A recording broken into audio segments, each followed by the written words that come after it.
Welcome to Eye on the Illini. This is Mike Cagley. This is a real treat again today. We had the good fortune of talking to Kevin Mitchell a few days back. Now we're going to talk to Carey Davis. And of course, Illini fans, and we know that this audience is consisting of diehard Illini fans. You're going to remember Carey Davis had a spectacular career at University of Illinois, got an opportunity to play at the Sugar Bowl, and then did what is so hard to do, was in the NFL for what, 6 or 7 years. Yeah. That when you look at the average career span of an NFL player, Mhm. when you can double it, that is just a great accomplishment. And of course, he and Kevin will be filling the role of Martin O'Donnell, who has stepped aside, doing a great job with the Busey Bank Illini Radio Network. And now we will have a different perspective. I'm really looking forward to it. Thanks for coming on the show. I appreciate it. Thank you for having me. So let's talk a little bit about, because Illini fans, they go back and I know, like, I was super excited and I felt like the Illini underutilized you. I don't know what it is about the fullback, like writing FB in front of a running back's name, but it seems like there's just a limited amount that they just don't want to give you the ball too much. But Yeah. I thought you had nice lateral moves for a fullback, but even better out of the backfield. Your hands were better than a lot of the wide receivers. Now, since none of the wide receivers are around me, I can say that. No, you can say it. I Yeah. mean, we had a conversation about it. Brandon Lloyd will probably be the only one that I would say had better hands, but often gave, all of those guys kind of crap because I felt like I did have better hands at the time. But no, we had a really good team, and I think Coach Ron Turner did a good job of utilizing all of our skill sets to the best of our ability, which allowed us to be the best team we could be. And so for me, I tell people laugh, but I call Illinois fullback U because I think Howard Griffin, I think Yep. Robert, who was a tailback, but got moved to fullback when he got to the NFL, myself, Jamil Cook, Jason Davis. We had a lot of guys right after another that made it to the NFL, had impacts, and had pretty good careers. And four of those guys, myself included, won Super Bowl. So, we were fortunate enough to play for a school, play for a university. I said Coach Turner did an outstanding job of making sure we were all in the right position. So would I have liked to carry the ball more? Everybody would. When they move you from tailback to fullback, sometimes it can feel like a demotion, but I just feel like we did a great job of utilizing what we were really good at, and it worked for the best for everybody. Yeah, those were fun years to watch when you look back at having the opportunity to play Big Ten ball, to go to a Sugar Bowl. That's a little bit of a rarity there for a Yeah. Big Ten team to end up in the Sugar Bowl. A lot of things positive happened with you. What was your best football related memory of Illinois? I know that's hard probably to put down to Uh, one, but maybe you got a couple that come to mind.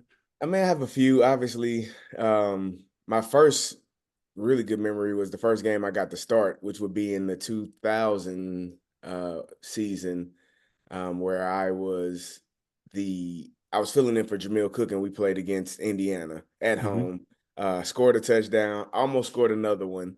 That would be my first memory, my good memory at Illinois, because that was the first time starting, first opportunity. And I think that's the first moment when you finally know that yourself that you can play on that level. And that's a huge thing for younger players. All of us were really good in high school. We were the man. We were, top tier athletes at our high school in our respective cities and towns. But then you go to a university and don't know, there's some uncertainty. And so that was my first memory, knowing that, oh crap, I can play at this level. I can do really well. So that was exciting for me. Another one was when we won the Big Ten that year, scoring at Ohio State. We went into Ohio State, went into the horseshoe, beat them 23-14, maybe, if I'm not mistaken, something like that. But that was another good memory as well. And then just that season in all was spectacular because we just were kind of rolling along throughout the season. We had a hiccup at Michigan, but all in all, every game we felt like we were the better team. We felt like we were better equipped, better prepared, and had more talent. And I tell people all the time, that team, all four of our wide receivers played in the NFL. You know, I think 4 or 5 of our starting linemen played in the NFL. Myself, Kurt, you know, played in the NFL. This is just on offense. Antonio Yeah. played in the NFL. Harris. Defensively, we had about 4 or 5 guys that made it to the NFL as well, and maybe more, 6 or 7. But it was just that team was so stacked with so much talent. For me, that was a great season and something that we that I'll never forget. Now, do you have to put Kevin in his place and explain to him that if those two teams would have Oh, clashed? there's no. I mean, I love Kevin. You know, I love, you know, that team, that Rose Bowl team. But I think he probably knows. You know, you kind of know when you know. I think our team just we were really dominant, and you know, defensively, those guys got after the quarterback like nothing I had ever seen. And so it was just it was a really good season for us, and we had a lot of fun. But Yeah. that would be a great matchup. I think that would be a lot of fun to watch our team. You know, we would have had our defense would have had to tackle Rashard, who I love. He was a teammate of mine in Pittsburgh. So I would have loved watching it, but I think we would have came out on top. Yeah, that's always the question. When we get together, we generally at the Illini guys will have different meet and greets, and of course, a lot of the basketball players get there, and the highlight is usually when Kenny Battle runs into Marcus Griffin, and Marcus Griffin wants to talk about his team versus the Flying Illini, and then Yeah. D Brown walks up and wants to talk about his team. Yeah. All of a sudden, you got things going, and then I just try to be the guy who causes even more problems. I'll just walk past and say, "Nobody could have handled Kofi," and just keep moving. You were one of 3 10-win season teams in the history of Illinois. Mhm. And that shows the level of accomplishment because you have the Rose Bowl team with David Williams and company back Right. in the day. And then Mhm. you had a Jeff George team for the Illini with Makovic. And then you guys. That's it. And there's a perch of those 3 teams that have made double digits. Hard to argue against one of Yeah. those 3 teams being in Yeah. the top. Yeah. I agree. You had a solid NFL career. Mhm. Did you have to do anything different to compete? Because you talk about going from the man in high school and then cutting your reputation as the man, being one of the men in college. Now you're up at the pros. Right. Everybody there has talent. What did you do that kept you in the league for double the time that your average player can stay there? I think, you know, when it gets to that part, everybody is talented. And so the thing that separates people that are able to stay versus people that are not is how well you retain information. Are you able to, you know, translate an offense that you may have run in college to the terminology that you have in the NFL? And I think that's one of the things that a lot of younger players struggle with is just the terminology. It's so much, the playbook is so huge. There's so many things to learn, so many different shifts, especially offensively, so many different shifts, motions.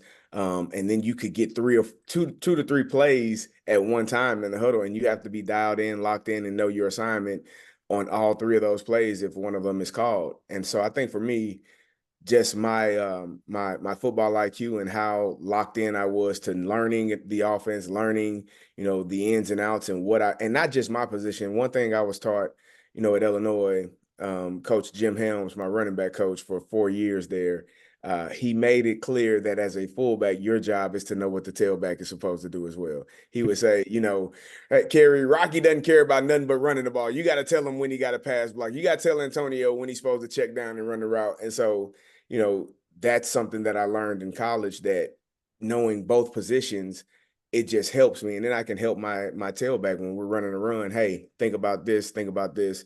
This is how I'm thinking so that you know what you should be thinking.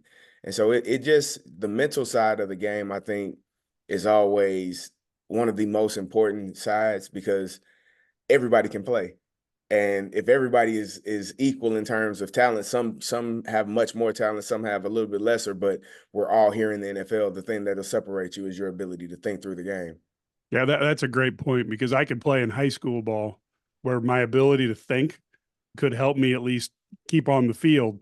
Right. There was no choices at college because then you had people who could think just as good as you, but Right. had a lot more talent and Yeah. size, and you're like, uh oh, big trouble. Yeah. So I think people underestimate that too. I get frustrated when I hear people talk about athletes and it's all about athleticism. Hmm. When the fact of the matter, when you're out there I don't care whether you're on a basketball court or on a football field, you have to understand the game to understand what to do next. Right. Or even the most massively talented person can be checkmated if they're Yeah. just not that bright. Yeah, one of the worst, I guess, sayings is "dumb jocks" because he's just a dumb jock. Nah, I would challenge you to learn this playbook and tell me if you understand. It's like learning a completely different language. You've been speaking English your whole entire life, and somebody may put Mandarin or French or Spanish right in front of you, and they expect you to understand it. So it takes some time, it takes some knowledge, and you do have to have some level of intelligence to play that game at a high level. And that also helped you because you have a degree, correct? Mhm. Yep. And what did you get your degree in? Sport management. Yeah. So you Yeah. you have that ability to communicate. And I think that's one of the great things about your opportunity. You've been in radio and we'll talk about that. And now you get to paint that picture for the fans who are I was a huge if I couldn't go to an Illinois game growing up in Mahomet, Hmm. I would have it on the radio, even if it was on TV, Yeah. because the radio guys were better. Hmm. And that's just the way we did it. Talk about since you retired, you've been very involved in coaching and in Hmm. your community. Can you Yeah. tell people a little bit about what you've done from a coaching background? Because I think that's really cool because you have to explain the game of football to kids. And Yeah. when I say kids, high schoolers, but you have to explain it to them in a way that will allow them to go out and produce results because you can't get them anymore. You're the coach now. Right. And that should be something that'll really help as you are in the booth.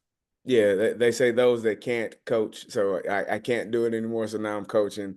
I've coached high school. I've coached, youth football. I even coached women's football. We have a team, St. Louis Slam, here where I was coaching the running backs for a little while. That was probably my most exciting experience because you have grown women and you're teaching them how to play the game of football. And there's some pushback because some of them have played for a long time, Mhm. some of them haven't. But it does force you to break it down as simple as possible for youth kids, for high school kids, and making sure that they understand the game. And I think that's the most important thing about being a color analyst is making sure that you are making the game as simple as possible, and maybe putting things out there that fans may not have seen or may not have thought about. But coaching high school football, I've coached at my alma mater for the last 6 years. I just stepped away in December. And for me, that was one of the it was exciting because I enjoy being around young men and coaching them and helping them and showing them the game of football, the game that I love. This game has allowed me to do so many things in life. So it's important for me to try to pass that along to young men and see if they're capable of doing it. And our staff was able to send about 45 kids to college on a full or partial scholarship. And so that's probably the most exciting part for me, giving back, teaching the game that I love, and watching young people grow through the game. Like when you learn something and it finally clicks and you can see the light bulb go off. You've been explaining this to them. Well, why do I have to do this? Trust me, if you do it this way, it'll work. I know you don't, it might not feel comfortable, it might feel dumb, it might, feel a little awkward, but if you do it this way, and then they start to realize, oh, you're right. And I would tell them, I mean, yeah, I read a couple of football books, and so I learned a few things. I didn't play much. I just read a few books and learned how to coach this game. So, hopefully they started to listen, which they did, and we had some success. Yeah, that's the mark of a great football coach. We go back to our years in Muhammad, and our coach just passed away I'm sorry to hear recently that. this year. We often talk when the alum football players get together. We learn more about day to day stuff in business in football than we did in some of our classes because we learned that you have to do things the right way Right. before you can start trying to freelance to improve that. We Yep. learned that you never give up and you Hmm. keep trying to find opportunities to improve. And for us, a lot of us learned that maybe we should have learned that in the classroom and applied ourselves a little more, but we learned that on a football field instead. Yeah, I think football is the greatest teacher of life that you can have. I mean, it teaches you about being accountable to your teammates, working hard, all being on one accord, getting up, being on time, being where you need to be. If my quarterback is expecting me to pick up that blitz in the B gap and I decide, not today, he's probably going to get sacked and maybe hurt. So being accountable to your teammates. And the lesson that I love the most is the fact that, getting knocked down and getting up. Life is that way. Football, you will literally get knocked down and get up, but figuratively in life, you're going to get knocked down. And how do you respond to that when you're not at your best, or when you just had a disappointing moment happen? How do you get up and respond? And I think football teaches you that. I tell people all the time, if you play football and you tell me you've never been sat on your butt, you probably never played football. Yeah, So, or you were a guard, end, and tackle. You sat at the end of and the bench, you guarded the there water you, bucket, and you tackled anybody yes. who got in it. Yes, yes. Well, So yeah. yeah, Did that to me is it teaches you about life and how to be, the best version of yourself. Yeah, I love the teamwork aspect of football and sacrificing what you thought your goal was as a player, but it might be different to make the team better, such as you were talking about when you get moved to fullback. Well, if you take you out of a lot of those plays, maybe that team isn't so good because you would have insisted on, I want to be second string tailback and I'll wait for my thing. And teams aren't built with that attitude. Right. I agree. Now we talk about what you're bringing into to this new role. Talk a little bit about what you've done in the past with the Illini Radio Network and what you're doing every day on the air in St. Louis. So from 15 to 17, I was a sideline reporter with Martin and Brian, and enjoyed some pretty good times, some heartbreak, but that's being in the line. I understanding that Yes. that's what that party is. But yeah, I enjoyed that moment. Those 3 years of traveling with the team and watching younger players, grow and have success. And to me, that was exciting. I enjoyed that. For the last 2 years now, I've been doing radio for ESPN St. Louis, 101 ESPN here in St. Louis. Show called The Fast Lane. We're on every day, 2 to 6, Monday through Friday, Central Time, and we talk national sports, we talk local sports, a lot of Cardinals talk, a lot of Blues, and then we talk some national things. The NFL is about to start up here. Fall is my favorite time of the year. I Yes. don't know why, right? But I'm looking forward to the football season coming around the corner, and so we talk about pretty much everything, man. We have a good time. We laugh a lot. I'm on there with former Blues player and current Blues analyst Jamie Rivers. Andrew Marsh is our producer, and Anthony Stalter is our guy. He drives the show. He's a quick-witted, funny, knowledgeable guy, and so we all play a really good role, and we know what our job is, and we bounce ideas and have great segments. I feel like every single day. That's cool because we run our own show here and only one day a week. We don't have quite the intensity that you have from a schedule standpoint. But I will tell you, understanding your lane is such a important part. And we're lucky we have Larry Smith, who's on people see on CNN as the sports Mhm. anchor. And then, of course, they've seen him on the WNBA on Ion on a weekly Okay. basis. He helps us keep that show like just what you're talking about. So as you are looking at this Illinois program, let's go macro first. You've been so close to football. You've been on the field. You've been a kid who was recruited. You've been a high school coach who's guided people through that process, played in the NFL. What is the missing link for the Illini that hasn't allowed them, instead of having those peaks like the 1983 team, the Yeah. 2001 team, the 2007 team, what has Mhm. prevented that consistent winning? I can speak. I'll start first with our team, 2001, because we brought back a lot of the same players for 2002, and we missed a bowl game by one game, and actually go a year before that, 2000. We went to a bowl game in '99. We missed it in 2000 by one game. Sugar Bowl in 2001, missed it again by one game in 2002.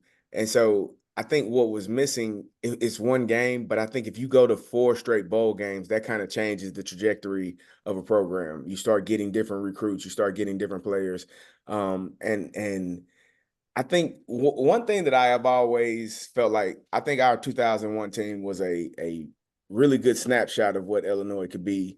You know, we had a lot of guys from obviously from the Chicago area and the suburbs of Chicago. We had a lot of guys from the St. Louis area. And for me, I've always felt like, you know, you have three major cities within a 3 hour time range of Champaign, Illinois: Chicago, Indianapolis, St. Louis. I really feel like that should be the area that should be attacked. I often, you know, I've seen, and this is not the current staff and current roster, but I've seen, you know, past staffs feel like a 3-star player from Miami is better than a 3-star player from Indianapolis. There's just a mindset of, you know, other cities produce better talent. And I got to tell you, Mike, I've been in other cities and I've seen some players and I'm like, this guy isn't really that good. Right. And so, you know, I think every city has really, really good players, and then they have, you know, middle tier players and lower players. But I don't think a middle tier player from Texas, a 3-star, would be a 4-star in Chicago. I don't believe that. And so I think that, you know, attacking those areas, and I get frustrated when I see guys that are from Chicago that end up at Michigan or at Ohio State. Just like I'm sure the guys at Missouri get frustrated when, you know, they don't get a guy. You know, I had a kid that I coached, he's at Oregon. He didn't go to Mizzou. So I'm sure I know that there's frustration there. But I do think, you know, locking down your borders, making sure that, you know, guys don't leave the state and decide to go elsewhere, and then you're playing against them.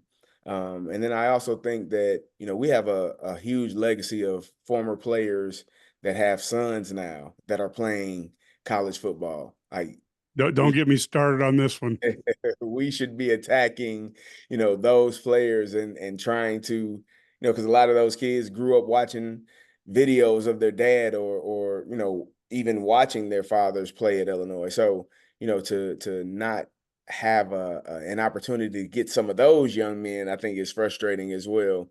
But you know, all in all, I think at the end of the day, I believe that if you we didn't have stars. Obviously, I really feel like an old man now. We didn't have stars when we were in college, so there was no ranking system in terms Yeah. of, oh, he's a 3-star, 4-star. But I would assume that most of the guys on that 2001 team would have been 3-star guys, 2 or 3-star guys.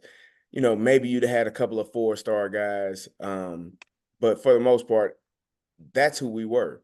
And you can win with guys like that if everybody is like-minded, willing to work hard, dial in, lock in, do the job that is asked of them, and compete.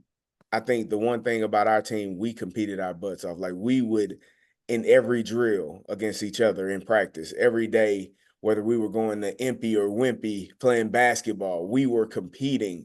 We had a softball team league that season where we picked teams and every person was on the team and we competed. And I think that's if you want to be a really good team, you have to have people that want to compete, not in everything, and not just on Saturdays, not just on, you know, Friday nights or Thursday. You have to be willing to compete every single day, because iron sharpens iron. And when we're working our butt off every single day, we're going to be the best version of ourselves. A quick story. I don't think as a running back group, we fumbled the ball one time in 2001, and somebody could look that up. But we literally every single day, we would carry our notebooks, our playbooks to the office or to the meeting rooms. And if you weren't carrying it high and tight, somebody would knock your playbook out of your hand. And it would be every single paper would Yeah. fall out and you would be red hot. But you knew every time I got something in my hand, I better have it high and tight. I don't want anybody knocking it out. And so that's a level of competition, right? It might make you mad, but it's going to be a reminder. Hey, keep it high and tight. Don't let nobody knock it out of your hand. So, yeah, we competed in every aspect, and that was what I think. That's what makes great teams great. That was my closing question when I interviewed sales reps. Do you love to win, or do you hate to lose Yeah. more? Right. And there's no right answer to that. Right. I was a hate to lose more guy. Yeah. So I understand how to motivate that individual, but there's a difference. And if I got somebody who's like, oh, I'm just trying to play, I'm like, okay, well, we're gonna be moving on because Right. 98% of the time I'm not around you and I don't like to lose. But if Yeah. there's got to be If somebody who you're wants okay to, with it, then it yeah, won't be great. Yeah. yeah, things aren't going to happen that we need to have happen. So that was always my closing question on the final interview. And I do think that your point is so correct. I'm not allowed to play games with people in the family because even if I'm playing a card game that I don't know how to play, I expect to win. I agree. I got my son is 11, and he does not beat me in basketball when we play one-on-one. He's gonna have to earn that win, and it might be 10 years, it might be 5 years, I don't know. But whenever he starts beating me consistently, it will be earned. It's not going to be given, and so Yeah. the life lesson. Yeah, my dad and I played in a church league one time, and they had to create a rule that we had to be on the same team because we got into it because he wasn't going to let me get the winning layup on a game. Yeah, You know what I mean? And right. then I was not happy about it. So, have you had an opportunity then to watch any practice of the team yet, or I have this not. over summer? Are you going to be able to do that in the Yeah. fall to get a little preview? Yeah, I'm waiting on I just talked to Brian a couple of days ago. He said they should be releasing the scheduled dates for practice, and so I do plan on coming up, watching a couple of practices, and kind of getting a feel for the team, seeing how guys move, what guys are doing. I mean, how many reps guys are getting in terms of positional battles that they may be having. So having an understanding of who's doing what and what the expectations are for the fall. Yeah, it's an exciting year. This is one of those years that I think when you look back, maybe 5 years from now, this will be the year that either signaled good things or might be a concerning year. Yeah. Because I think the schedule, the Big 18, the Big 10 is going to be a tough schedule. And of course, nobody thought you'd have to go to New Jersey or go to Oregon for a game for a conference game. But hey, that's the way it is now. But I really think this year to find a way to get those wins that 2 out of the last 3 years they couldn't get. Just Mhm. to your point, making it to a bowl. If you take a couple of breaks, a couple maybe lack of discipline, and Coach Bielema will tell you that. But you change a couple plays in a couple of games, and all of a sudden Illinois is looking for their fourth bowl game in a row. Right. And those things, like I said, they change how people view your program. Like if you're a team that is consistently playing in bowl games, and for me, like it's shocking to hear you say Illinois has only had 3 10-win seasons. Ever. I didn't know that. And so, um, yeah, like at worst, I feel like Illinois should be Iowa. Iowa is consistently going to win 9 to 10 games. They're going to play really hard. It might be boring, maybe not the style that Iowa plays, Right. because offensively, I can fall asleep. Yeah. But So do just Iowa fans. They'll even admit that. yeah, I don't need to watch the offense, but just the fact that their program, is going to win 10 games, 8, 9, 10 games a year, and then they'll have a year where they're fighting for a Big Ten championship. At worst, I feel like that's what Illinois should be. At best, I feel like we should be competing now that there's 12 teams, definitely competing for a playoff spot, and every single year. That's my hope. That's my dream. That's my thought of how much I value Illinois and how much I think that there is there for them to have that success. So, Yeah. I, hopefully. I think as I look at it, I've tracked. You had Hayden Fry, who was hired a year before Mike White, Mhm. and Mike White reached an apex, kind of got into some trouble. Really, it was a lot of the NCAA Yeah, and stuff that wouldn't be a problem nowadays. correct. Then Makovic came, and since then, and this is where I got to walk on eggshells with former players. But from the outside looking in, Illinois, since John Makovic left, has not been able to hire a coach who had the equivalent on one side of being an offense or defensive guru, Yeah. and on the other side had the ability to recruit and general manage a program. Yeah, Now, I often say if Ron Zook and Ron Turner would have been on the same staff, you probably win national championships. bingo, bingo. I honestly believe that. I thought Ron Zook did a fantastic job of getting some of the top players to come to Illinois, and those guys, those young men could play some football. Coach Turner did a great job as well. Like I said, we probably weren't ranked as highly as a Rashard or a Vontae or Really is. Ben, but we would have competed because we didn't care where you came from. And so I just think if you could have merged those two staffs, those two mindsets with the recruiting and the offense and defense that we had, I think you would have had a program that would have been top tier. So no, I agree with that. I think sometimes it's hard to find a staff that is able to do both.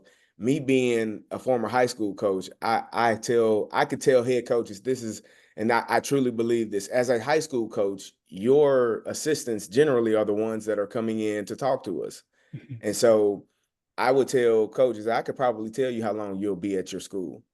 You got about 2 more years left. You probably got 1 more year left. Your coaches don't recruit. Like, they don't communicate well. They don't talk to kids, and they don't make your program seem exciting, or they may not be listening to, the high school coaches when they're telling them, hey, this kid can play. Because there are times where I might not have a kid, but I'm going to tell a coach, you need to go talk to this kid. Like, this is the kid you need to recruit. You can do what you want to do, but I played against him.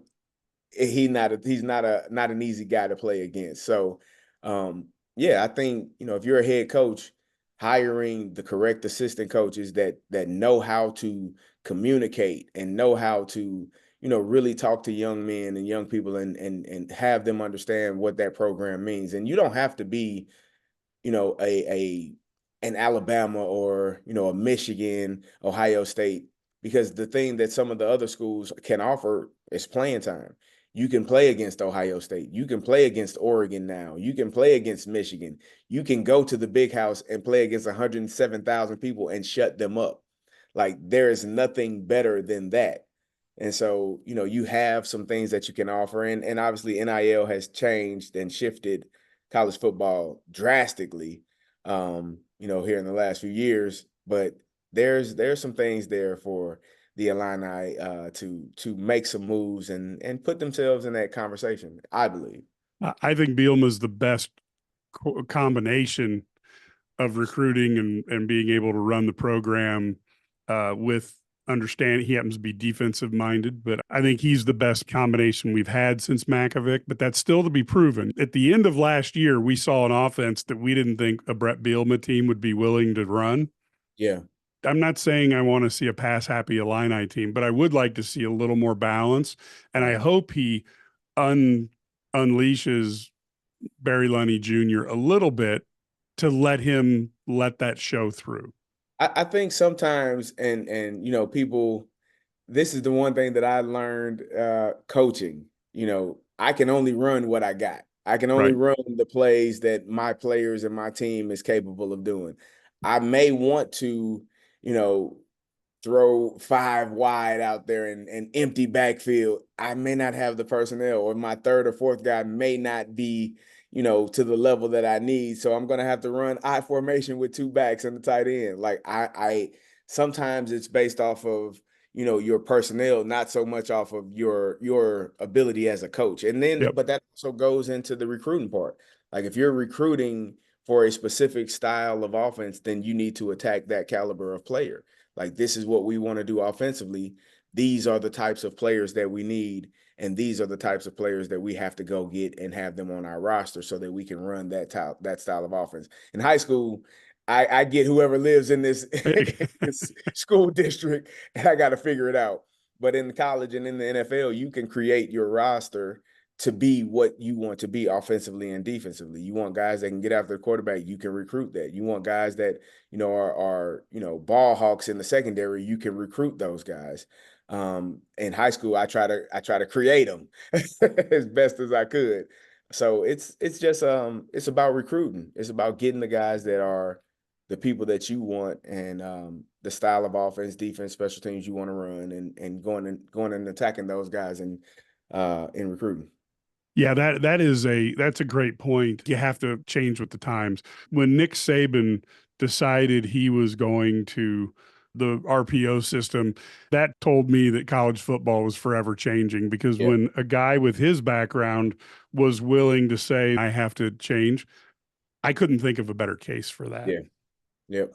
One of the things I think is, this is going to be very painful for me to admit, but seeing how the darn Missouri Tigers are doing, uh, what is Eli doing that he can get the difference maker? Illinois would have loved to have picked up Nathaniel Marshall out of Chicago, but he chooses to go to Michigan. Mhm. Great player. You can't blame somebody for wanting to go to Michigan. That's a great school with a great tradition. What does Illinois have to do? And you have a unique perspective as a high school coach who's coached really good players, and you see the environment. What do they have to do to be more attractive for those players? And I don't think it's an NIL only situation.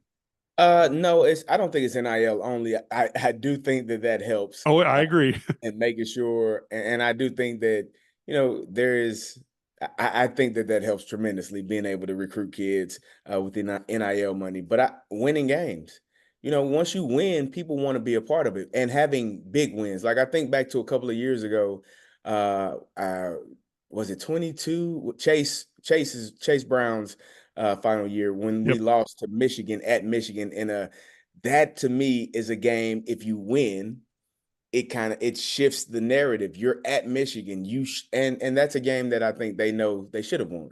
And Yes. so there things happen in a football game, but having big wins versus big programs, and if you're fortunate enough to do it at their home, it kind of shifts the narrative of who you are and what is possible and what you can attain. And so, you know, when those moments present themselves, you have to be ready, and you have to have success. And I think that's one of the main things: winning games, winning big games.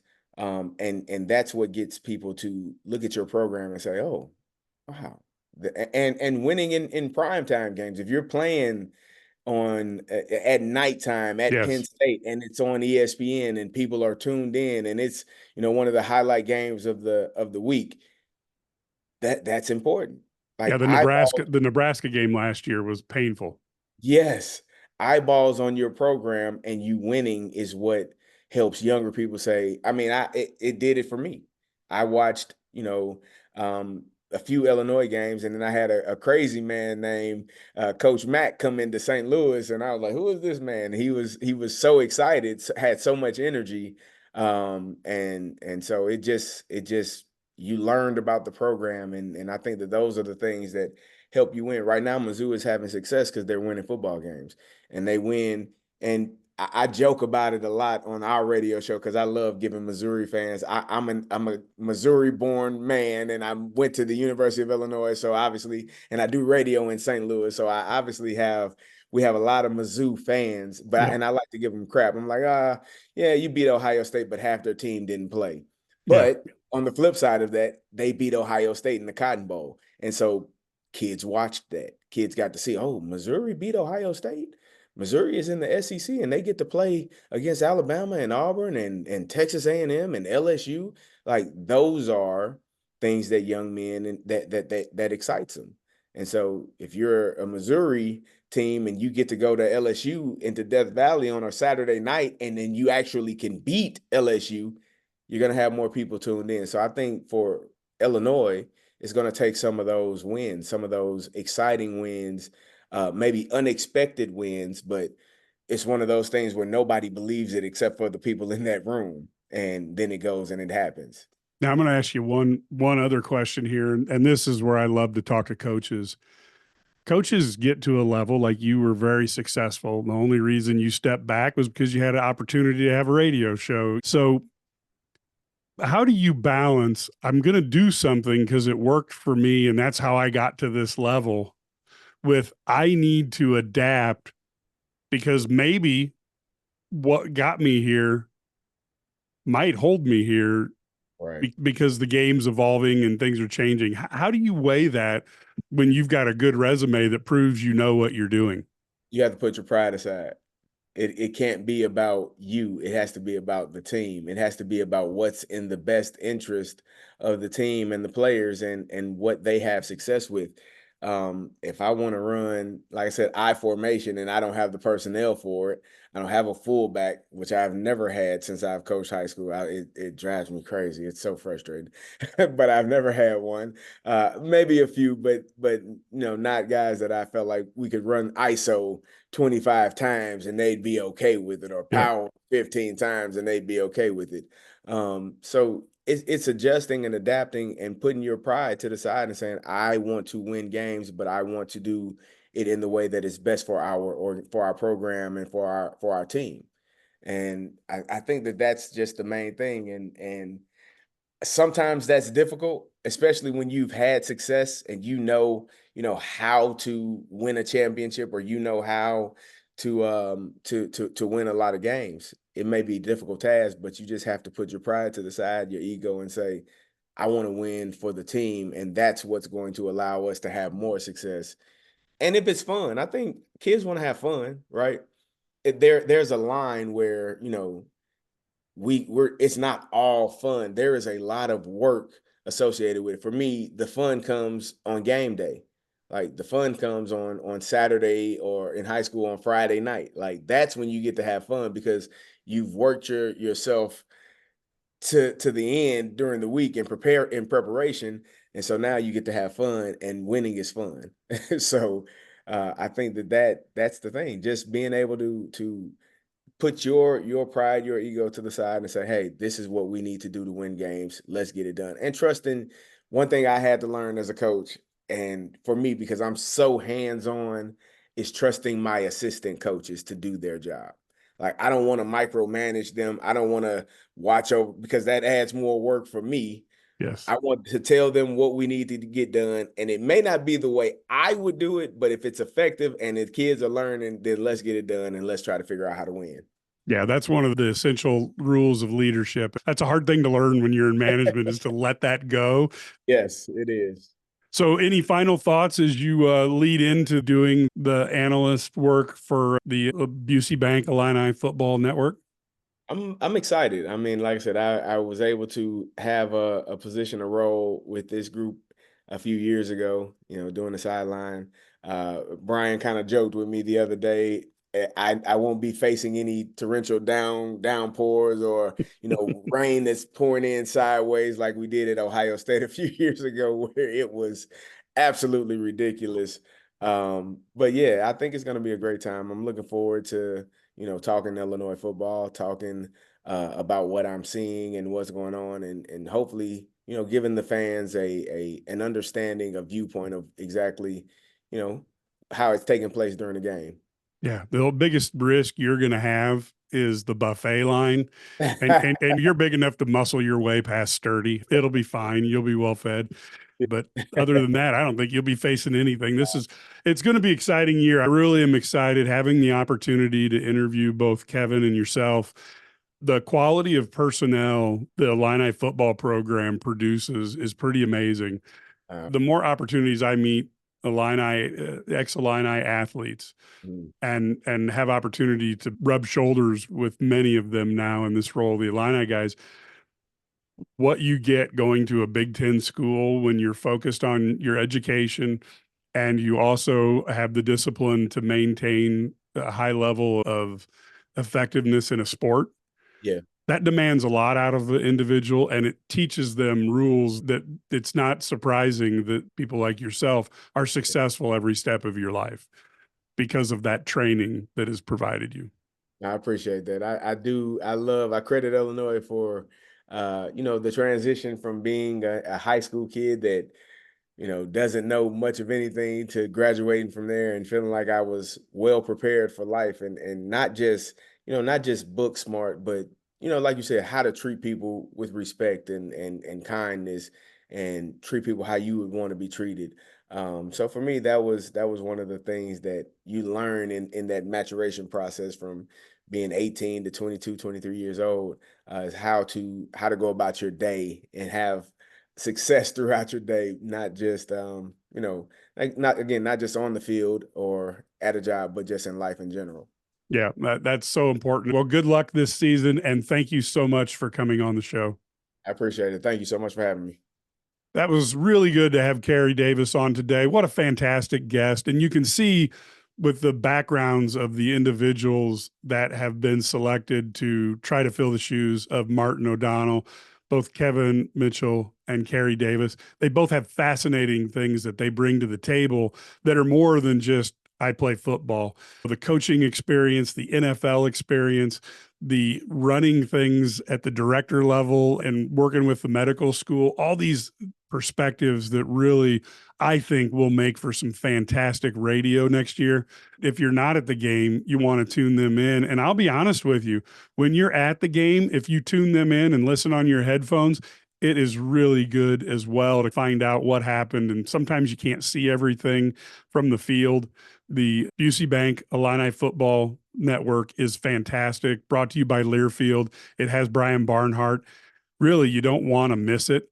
And it is something that is going to be different this year, but I think it'll be every bit as good as what you've expected over the years from Martin O'Donnell. Of course, if you enjoyed this podcast, you can find Eye on the Illini at almost every podcast distributor out there. All you need to do when you're there is go ahead and subscribe. That way it'll get sent to you and it'll be in your queue, and then you don't miss an episode. And that's convenient. Nobody likes to go fishing and searching for stuff. If you're watching this on YouTube, go to the IlliniGuys.com YouTube channel and you can find Eye on the Illini. If you're watching it there, obviously Carey looks good. You had to sit through me. That's tough, but it builds character. But you can also subscribe there to make sure that you don't miss any videos as well. We really appreciate it. And of course, the most important thing is if you want information, you want it behind the scenes, you want every article, IlliniGuys.com. It's only $99 a year. And that is a great value because you'll find out things before they happen. The message boards, we build a community of Illini fans that you can have fun debating. You can have fun arguing with. You can also ask questions directly to Brad Sturdy, to Kedrick Prince, to Matt Stevens, to Larry Smith, myself, Steve Sturm, Mike Farrell, and you can get answers on questions that you have. It is a great, great feature. $99 a year. We haven't raised the price since this started. There's been no inflation since January of 2021 when we started it. It's the same price. We'd love to have you be a member of that community. Well, this has been a fantastic interview. We will see you next time. And until then, go Illini.